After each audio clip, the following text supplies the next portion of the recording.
Et quels seraient, monsieur, les peuples de la terre sans les femmes? Ils seraient rares, extrêmement rares. Dixit Mark Twain. Bienvenue dans Espace L, notre bel espace de sororité, le podcast 100% dédié à la femme. Je suis Awa et c'est un plaisir de passer ces quelques minutes avec vous. Nous ouvrons la première saison de notre podcast avec le thème Femmes et engagement. Femmes et engagement politique avec notre nouvel épisode. Nous allons parler de notre engagement en politique, des défis et des opportunités des femmes dans la sphère politique, mondiale, africaine et particulièrement malienne. Notre invitée de ce podcast est Aïssata-Ly. Elle est majeure et alumni des écoles politiques et démocratiques du NMD. Elle est également membre du parti politique malien tout court. Bonjour Aïssata. Bonjour Awa. Ça va? Ça va et toi? Bien. Alors Aïssata, vous pouvez un peu vous présenter, nous parler un peu de votre parcours et de ce qui vous a encouragé à vous engager en politique. Alors, je pense que tu as fait déjà une bonne introduction. Je suis effectivement militante du Parti malien tout court, Mouvement pour la solidarité et le développement. Et je suis alumni major de la promotion Modibo Keïta des écoles politiques du NIMD. Et entre autres, je suis également formatrice en médias et démocratie au sein des écoles politiques et démocratiques donc du NIMD.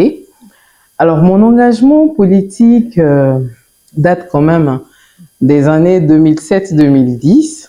Waouh! C'est à ce moment que j'ai vraiment embrassé le milieu politique. Mais véritablement, je n'étais pas active.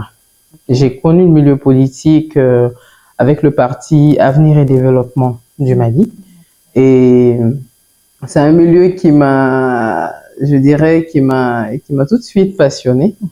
Et c'est un milieu où j'ai commencé à travailler en 2011. 2011-2012. C'était mon premier boulot d'ailleurs au sein du centre d'études stratégiques du parti. Et Dieu faisant les choses, en 2012, il y a eu le coup d'État. Et après ce coup d'État-là, je pense que mon engagement politique a pris une grande pause. Okay. Je me suis véritablement engagée après le coup d'État de 2020, août 2020. Et pourquoi? Peut-être tu diras.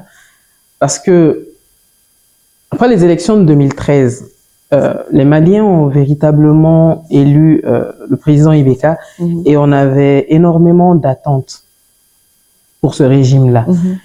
Et je pense que l'échec de ce régime, c'est un échec qui a été partagé. Et je me suis personnellement dit que si c'était comme ça, c'est parce que nous-mêmes, en tant que Maliens, nous avons baissé les bras. On n'a pas été des citoyens actifs pour justement surveiller cette démocratie-là, pour surveiller cette gouvernance-là. Et donc, on en est là. Et je me suis dit que cette erreur-là, nous ne devons plus la refaire. Donc, il faut véritablement s'engager. Aïssata, quelles sont selon toi les raisons pour lesquelles les femmes sont sous-représentées dans les instances politiques?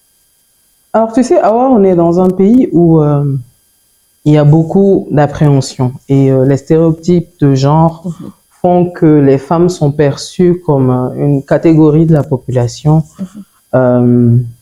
qu'il ne faut pas véritablement mettre au devant des choses, alors que qui dit politique dit forcément être au devant de la chose publique, être au devant de certaines actions et tout. Il y a cette cause-là et je pense aussi que l'une des causes majeures, c'est l'éducation. L'éducation, les femmes dans la sphère éducationnelle, elles n'ont pas toujours cette chance d'aller plus loin.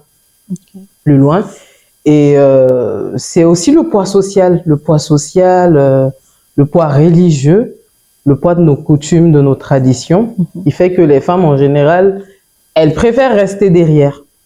Souvent, elles le préfèrent. Souvent, c'est véritablement parce que c'est la société qui leur impose cela. Alors, tu peux, par exemple, énumérer quelques positions, quelques évolutions de la femme, de la place de la femme dans la politique malienne. Voilà. Alors, moi, je pense que des luttes d'indépendance, en passant par les différents régimes politiques, en arrivant aujourd'hui, en 2024, la place de la femme, quand même, dans la sphère politique a nettement évolué. On dit que la place de la femme, c'est dans la cuisine. Je trouve qu'aujourd'hui, les femmes sont quand même un peu plus présentes dans les instances décisionnelles, même si ce fait n'est pas encore très bien marqué. Mais par exemple, quand on prend le CNT aujourd'hui, on sait qu'il y a 41 femmes sur 147 membres. Est-ce que le genre est respecté? L'égalité n'est pas respectée. Okay. Mais quand même, il y a une évolution qu'on ne peut pas nier. Et quand on prend aussi des instances décisionnelles des partis politiques, c'est vrai que jusque-là, les femmes ne sont pas à la tête, mais de plus en plus, on voit des femmes qui se démarquent. Et je pense que l'avènement de la démocratie a aussi fait en sorte que les femmes soient plus présentes dans la sphère politique. Et bon, malheureusement, sur 28 ministres, on n'a que 5 femmes. Ça, c'est quelque chose qu'il faut revoir. Parce que je me dis que la loi 2015-052 n'est pas véritablement respectée, n'est pas véritablement appliquée quand on parle surtout des postes de nomination. Dans les postes électifs, il y a quand même une certaine évolution. Mais dans les postes nominatifs, c'est un regret de ne pas voir cette loi respectée. Alors, ça va peut-être me renvoyer à personnellement, est-ce que vous avez eu à faire face à des stéréotypes de genre en tant que toi, Aïssata, dans la sphère politique ou dans la sphère de ton parti politique et de ton engagement politique? Alors moi, j'aime bien souvent répondre à cette question-là. Personnellement, non. Personnellement, je n'ai jamais senti cela, je n'ai jamais senti cela, mais je sais qu'il y a beaucoup de femmes qui le vivent. Alors, pourquoi pas moi? Je ne sais pas, je ne saurais répondre à cette question, mais véritablement, souvent il y a quelques petites choses quand même qui se passent dans les partis politiques où les femmes se sentent frustrées. Et par exemple, quand on prend les réunions qui se tiennent à des heures tardives auxquelles les femmes n'arrivent pas à véritablement participer, les décisions qui se prennent sans leur aval, je pense que c'est une discrimination tout de même si je ne l'ai pas véritablement vécu parce que j'ai quand même participé à d'innombrables grandes décisions prises au sein de mon parti politique. Mais tu ne penses pas que le fait qu'ils tiennent les réunions tardivement, c'est pour vraiment mettre les bâtons dans les roues des femmes, pour que les femmes ne puissent pas vraiment véritablement assister ou participer à ce processus de politique?